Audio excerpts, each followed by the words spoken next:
অবৈধভাবে ভারতে অনুপ্রবেশের চেষ্টার মামলায় সিলেটের আদালতে জামিন পেয়েছে আপিল বিভাগের সাবেক বিচারপতি শামসুদ্দিন চৌধুরী মানিক।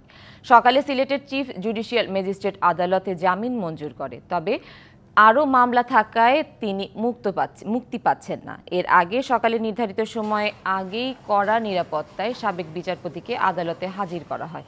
আইন শৃঙ্খলা পরিস্থিতি বিবেচনায় পুরো আদালত চত্বরে অতিরিক্ত পুলিশ মোতায়েন করা হয়। সেনাবাহিনীর সদস্যরাও আদালতে অবস্থান নেন। আসামির পক্ষে আইনজীবীর আবেদনের প্রেক্ষিতে বিচারক জামিন মঞ্জুর করেন। সিলেটের কানাইঘাট সীমান্ত দিয়ে ভারতে অনুপ্রবেশের চেষ্টার সময় গত 23 আগস্ট রাতে সাবেক বিচারক শামসুদ্দিন চৌধুরী মানিককে আটক করা হয়। এরপর অবৈধভাবে ভারতে অনুপ্রবেশের চেষ্টার অভিযোগে কানাইঘাট থানায় মামলা হয়।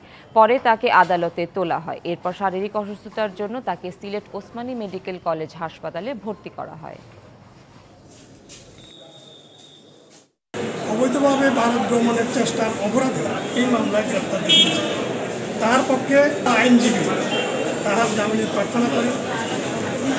মামলাটি জামিন যোগ্য বিবেচনায় বিজ্ঞ আদালত তাকে আজকের এই মামলায় জামিন প্রদান করে।